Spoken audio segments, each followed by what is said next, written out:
They are trying to betray Brazil out of petty base interests tied to an electoral dispute. Criminal factions PCC and Comando Vermelho are now classified as terrorist organizations by the United States government starting today.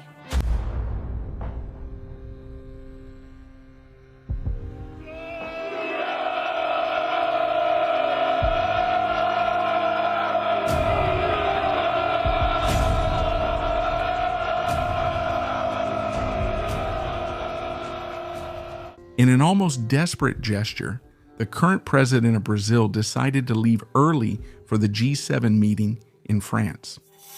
President Lula decided to arrive early at the G7 meeting in France to try to arrange a face-to-face meeting with American President Donald Trump.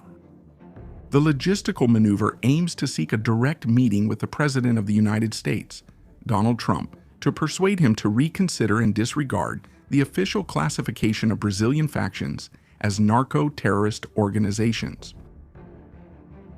This classification, already established by the American government, has increased international pressure on Brazil and strongly exposed the weaknesses of the country's internal policy to combat organized crime. The trip was moved up not just because of scheduling, but as confirmation that there is great fear that American forces might attack the Brazilian factions.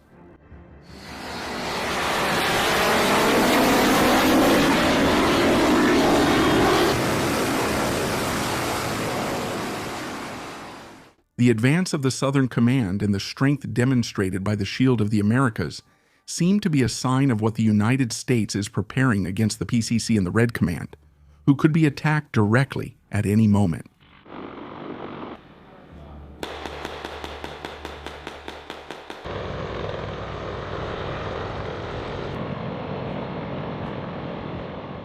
Welcome to life in the barracks.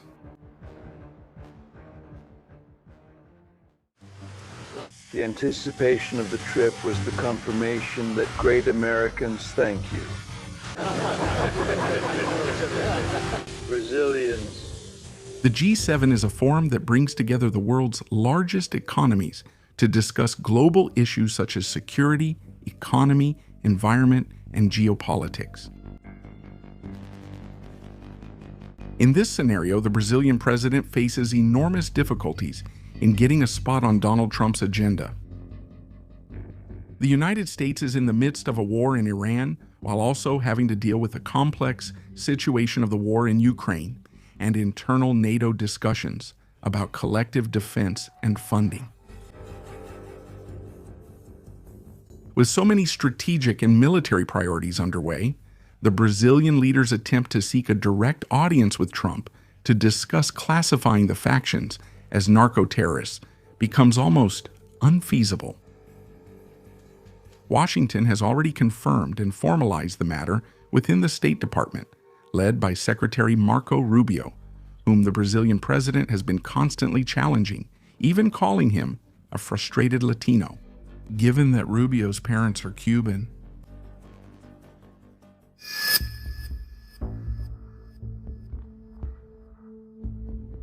while the United States and its regional allies intensify military and police operations, the Brazilian president shows desperation in international meetings, but does little to organize a collective mobilization at the federal level.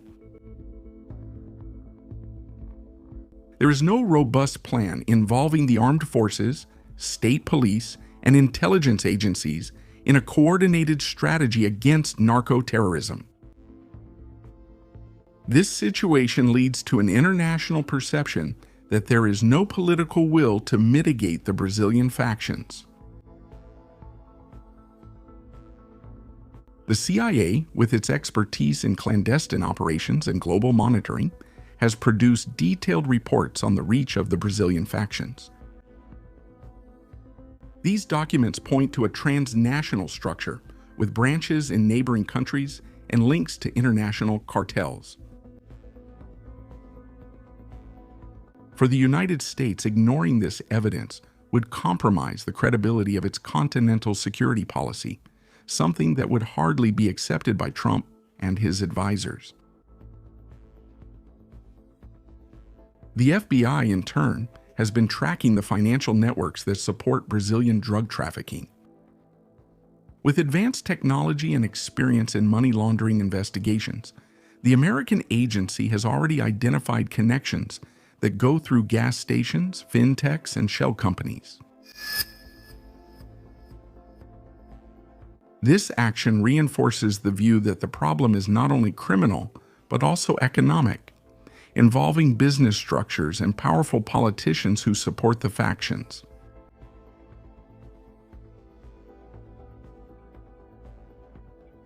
Meanwhile, the Southern Command has been expanding its presence on the continent.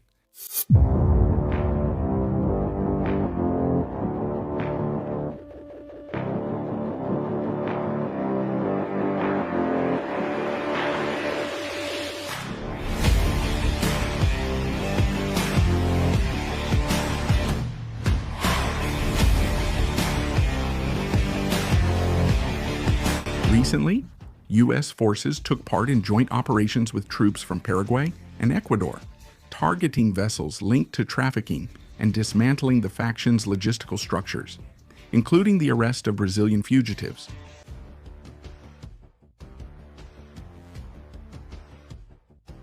These actions show that the United States has not only classified the factions as narco-terrorists, but is also taking practical and coordinated steps to stifle their operations.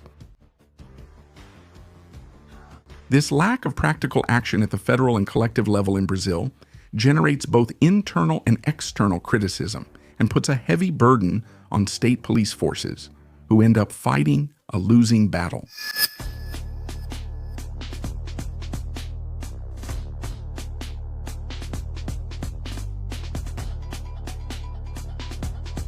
Analysts point out that the Brazilian government tries to seek diplomatic solutions for a problem that requires operational responses, because fighting organized crime with words alone does not solve the problem. Crime is advancing in the streets while the president tries to convince Trump to change a definition that is already established and backed by intelligence reports. The desperation of the Planalto Palace also reveals the lack of political leadership in confronting organized crime. Instead of organizing a national offensive and supporting foreign powers to operate together, the Brazilian president is rowing against the shield of the Americas, as if changing the classification could alter the reality of the factions that dominate territories and commit acts of extreme violence against the population. While Paraguay and Ecuador show willingness to confront the problem directly, integrating their forces with the shield of the Americas and allowing the presence of U.S. military personnel in their territories, Brazil cuts defense funding and criticizes high-impact police actions. And President Lula described the operation in Rio as disastrous. The president also called for an independent investigation to explain how the police operation was carried out. What is a kill order? And there was a massacre. This stance contrasts with the vast majority of the Brazilian population, who in recent surveys have shown full support for the Shield of the Americas and also support the classification of the organizations as narco-terrorists.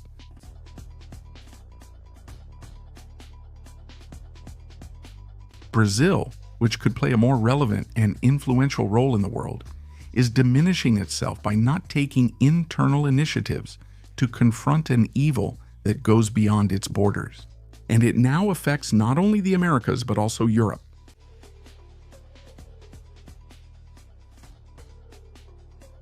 The G7, composed of Germany, Canada, the United States, France, Italy, Japan, and the United Kingdom, brings together some of the most advanced and industrialized economies on the planet.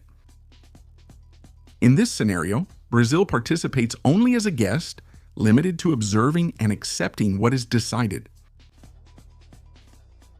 The size and wealth of the country could place it on another level, but this would only be possible with a solid domestic economy, capable of guaranteeing its people decent working and living conditions. Furthermore, a country that wants to become great and sit alongside world powers needs to offer at the very least internal security, which is far from reality in Brazil, since Brazil ranks second in the world for cell phone thefts, behind only India.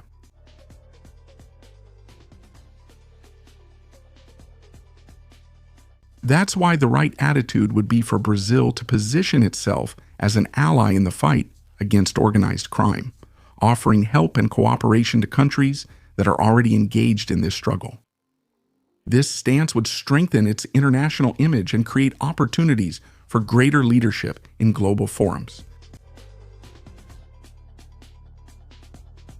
However, the current strategy of the Brazilian president to try at all costs to remove the PCC and Comando Vermelho from the United States blacklist does not contribute to the country's growth.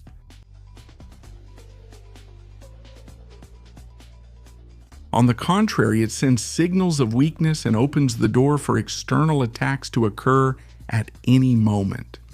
Since the international community sees Brazil as incapable of facing the advance of crime in a coordinated and firm way.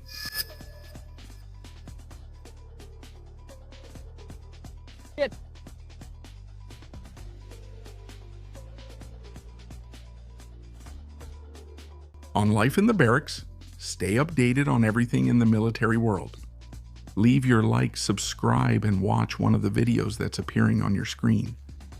Forward, fighters! See you next time.